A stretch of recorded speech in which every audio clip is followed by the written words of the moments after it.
കർത്താവിൽ എല്ലാവർക്കും വന്നിട്ട് നമ്മുടെ റെസ്റ്റോർ ആൻഡ് റീബിൽഡ് പ്രാർത്ഥനയുടെ 17ാമത്തെ ദിവസം രാവിലെ നമ്മൾ വീണ്ടും വന്നിരിക്കുകയാണ്. കഴിഞ്ഞ 16 ദിവസങ്ങൾ ദൈവം നമ്മളെ സൂക്ഷിച്ചു. പ്രത്യേകിച്ച് ഈ 17ാമത്തെ ദിവസം മുതൽ നമ്മൾ ഇൻഡിവിജ്വലി ഉള്ള ചെയിൻ പ്രയറോടെ തുടങ്ങാം. ആ ചെയിൻ പ്രയറിൻ്റെ റെസ്പോൺസ് ഭയങ്കരമായിരുന്നു വിനിത. ഓരോ ദിവസവും 5-ൽ കുറയാത്ത ആളുകൾ പ്രാർത്ഥനയ്ക്കകത്തുണ്ട്. നമുക്ക് ഒരുമിച്ച് പ്രാർത്ഥിക്കാം, നമുക്ക് ഒരുമിച്ച് പണിയാം, നമുക്ക് ഒരുമിച്ച് കർത്താവിന് വേണ്ടി നിൽക്കാം. ഇന്നലെ ഞാൻ പറഞ്ഞതിൻ്റെ ബാക്കിയും കൂടെ ഇന്ന് രാവിലെ നിങ്ങളെന്ന് ഓർമ്മിപ്പിച്ച് പ്രാർത്ഥിക്കാൻ ആഗ്രഹിക്കുകയാണ്. പുതിയ നിയമസഭയിൽ ദൈവസഭയെ പൊളിക്കുന്ന പിശാചിൻ്റെ ഏറ്റവും വലിയ തന്ത്രങ്ങളിൽ ഒന്നാണ് ഭിന്നത ഉണ്ടാക്കുക എന്നുള്ളത്. അതെ, ചില മെസ്സേജസ് കേട്ടിട്ടുള്ളതിൽ ഞാൻ മനസ്സിലാക്കിയേക്കുന്നത് എവിടെ ഐക്യതയുണ്ടോ ആ ഐക്യത ഉള്ളിടത്ത് തന്നെ പിശാച് ആദ്യ അജണ്ട വെക്കുന്നത് എങ്ങനെ അതിനെ പൊളിക്കാന്നുള്ളതാണ്. അത് കുടുംബത്തിനകത്താണെങ്കിലും സഭയ്ക്കകത്താണെങ്കിലും ഈ ഐക്യതയെ പൊളിക്കാതെ തോട്ടത്തിൽ സത്യത്തിൽ അതിലെ സംഭവിച്ചത് ആദമിനെയും അവയെയും സെപ്പറേറ്റ് ആക്കി. അതെ, അവരൊരുമിച്ചായിരുന്നെങ്കിൽ ഒരു കാരണവശാൽ പിശാചിനോട് കയറാൻ പറ്റത്തില്ലായിരുന്നു.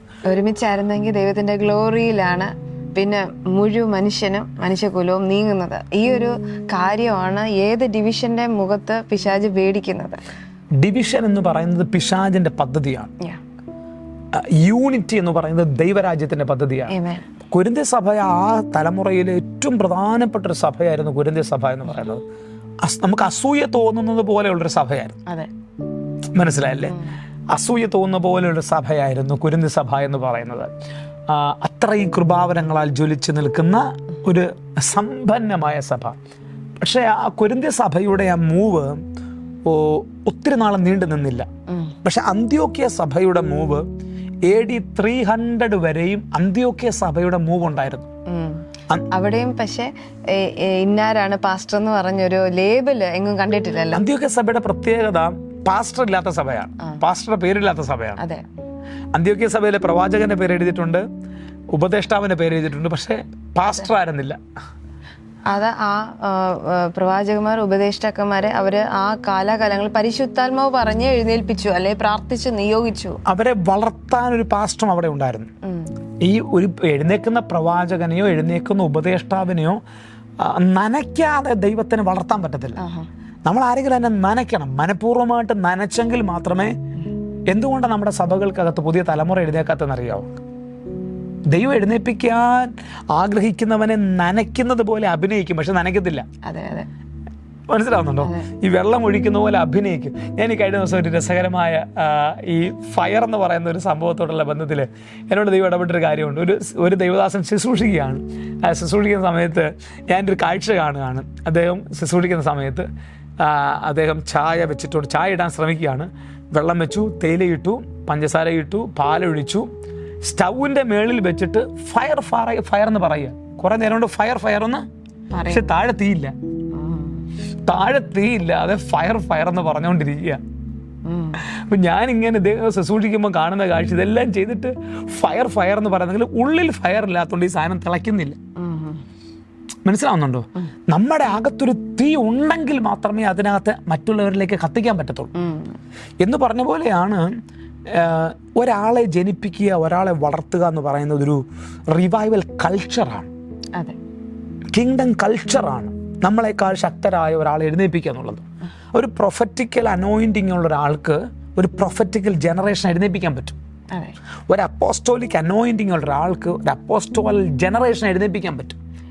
അങ്ങനെ യേശു ചിന്തിച്ചില്ലായിരുന്നെങ്കിൽ 12 ശിഷ്യന്മാരും ഇല്ല, ഇന്നത്തെ സഭയോ ഇല്ല, ഒന്നുമില്ല. അപ്പം നമ്മൾ ഈ ദിവസങ്ങളിൽ നമ്മളിൽ കേന്ദ്രീകൃതമായി ഒതുങ്ങിപ്പോകാതെ ദൈവരാജ്യം പണിയണം. നമ്മൾക്ക് അതിനൊരു വിശാലമായൊരു കാഴ്ചപ്പാടുണ്ടായിരിക്കണം. കൊരിന്ത്യ സഭയെ ഭിന്നിപ്പിച്ച് കളഞ്ഞ ഒരു മേഖല എന്ന് പറയുന്നത് അവിടെ വളർച്ചയെ മുരടിപ്പിച്ച് വ്യക്തി കേന്ദ്രീകൃതമായ ആളുകൾ, ഫാൻസ് അസോസിയേഷൻസ് ഉണ്ടായി അവിടെ. അതെ, ഇതിന് കാരണമാകുന്നത് അവരവരുടെ ഒരു ഇൻസെക്യൂരിറ്റിയാണ്. ഓരോരുത്തരുടെ ഇൻസെക്യൂരിറ്റിയാണ്, മറ്റൊരാൾ വളരുമ്പോൾ ഉണ്ടാകുന്ന ഇൻസെക്യൂരിറ്റിയാണ് നമ്മളിലേക്ക് ആളുകളെ അടുപ്പിക്കാൻ ശ്രമിക്കുന്നത്. എന്നെ ആളുകൾ വിട്ടുപോയാ എൻ്റെ പോയിന്റ്സ് കുറയുവോ അല്ലെ, അതിന്റെ വാല്യൂ പോയിന്റ് കുറയുവോ എന്നുള്ളത്. അപ്പോൾ ഈ ദിവസങ്ങൾ നമ്മൾ പ്രാർത്ഥിക്കേണ്ട ഒരു കാര്യം 3-ാം അധ്യായത്തിൽ പറഞ്ഞിരിക്കുന്ന, ഞാൻ ഇന്നലെ രാത്രി പറഞ്ഞ നമ്മൾക്കിടയിൽ ഈർഷ്യയും പിണക്കവും ഇരിക്കുന്നു. ദൈവസഭയ്ക്കകത്തുള്ള പിണക്കങ്ങൾ, ഈർഷ്യ, കയ്പ്. നമ്മൾ ഈ റിവൈവലിൻ്റെ കാര്യം ഞാൻ പഠിച്ചപ്പോൾ പരിശുദ്ധാത്മാവ് മൂവ് ചെയ്യാത്ത 2 പ്രധാനപ്പെട്ട അന്തരീക്ഷമാണ് കയ്പും ക്ഷമിക്കാൻ പറ്റാത്ത അന്തരീക്ഷവും കയ്പും ഉണ്ടെങ്കിൽ ഒരിക്കലും പരിശുദ്ധാത്മാവിന് മൂവ് ചെയ്യാൻ പറ്റത്തില്ല. അതുകൊണ്ട് ഒരു ഉണർവിൻ്റെ അന്തരീക്ഷം നമ്മുടെ സഭകൾക്കകത്തുണ്ടാകാൻ, മനസ്സിലായില്ലേ, ഉണർവിൻ്റെ ഒരു അറ്റ്മോസ്ഫിയർ ഉണ്ടാകാൻ വേണ്ടി നമുക്ക് പ്രാർത്ഥിക്കാം. അതിന് ഹൃദയങ്ങൾ സൗഖ്യമാവണം. അതിനകത്ത് ഹൃദയങ്ങൾ സൗഖ്യമാകട്ടെ. വിനിത പറഞ്ഞതുപോലെ മനസ്സിൻ്റെ മുറിവുകളും ഹൃദയങ്ങളും സൗഖ്യമാക്കുന്ന ഒരു ദിവസമായി ഈ 17-ാമത്തെ ദിവസം തീരട്ടെ എന്ന് ഞങ്ങൾ പ്രാർത്ഥിക്കുന്നു. ഈ 17-ാമത്തെ ദിവസം ആരോടെങ്കിലും ഒരു കയ്പോ പകയോ പിണക്കമോ, ഒന്ന് ഫോൺ എടുത്ത് ആളിനെ ഒന്ന് വിളിച്ചേ, ആളിനൊന്നൊരു ടെക്സ്റ്റ് ചെയ്തേ, ആളിനൊരു മെസ്സേജ് അയച്ചേ, എന്താ സുഖമാണോ എന്ന് ചോദിച്ചേ. ഞാൻ ഈ പ്രാർത്ഥന തുടങ്ങുന്നതിന് തൊട്ട് മുമ്പ് ഞാൻ 1 വർഷമായിട്ട് സംസാരിക്കാത്ത 2 പേരുണ്ടായിരുന്നു. പ്രത്യേകിച്ച് കാര്യമൊന്നുമില്ല, ഞാനും തിരക്കായിപ്പോയി. എനിക്ക് പിന്നെ ഇച്ചിരി വിഷമമുണ്ടായിരുന്നു. ബാംഗ്ലൂർ റിവൈവലിനകത്ത് അവർ വന്നില്ല എന്നൊരു വിഷമം കൊണ്ട് എനിക്ക് ഉണ്ടായിരുന്നു. മനുഷ്യനല്ലേ. അപ്പം ഞാൻ ഈ പ്രാർത്ഥന തുടങ്ങിയപ്പോൾ ഞാൻ വിളിച്ചു, എന്തോ ഉണ്ട്, സുഖമാണോ എന്ന് ചോദിച്ചു. ഒന്ന് വിളിച്ചേ, ആ പകയും പിണക്കവും എല്ലാം അങ്ങ് പോട്ടെ, ഒരു ഫ്രഷ് ബിഗിനിങ് ഇന്ന് രാത്രി നമുക്ക് ആരംഭിക്കാം. ഞങ്ങൾ ഒരുമിച്ച് പ്രാർത്ഥിക്കുന്നു. സ്വർഗീയ പിതാവേ, ഈ 17-ാമത്തെ പകലിൽ ഒരു വലിയ മനസ്സിൻ്റെ സൗഖ്യം, മനസ്സിന് തണുപ്പിക്കുന്ന ദിവസമായി തീരട്ടെ. പിണക്കമുള്ള ആരോടെങ്കിലും ഇന്ന് പകലൊന്ന് റെസ്റ്റോർ ആകാൻ ദൈവം സഹായിക്കണേ. എന്റെ നാമത്തിൽ ഞങ്ങൾ ഇന്നത്തെ ദിവസത്തെ പ്രാർത്ഥിച്ച് അനുഗ്രഹിച്ച് ബ്ലസ് ചെയ്യുന്നു, യേശുവിൻ നാമത്തിൽ തന്നെ. God bless you. ദൈവം അനുഗ്രഹിക്കട്ടെ.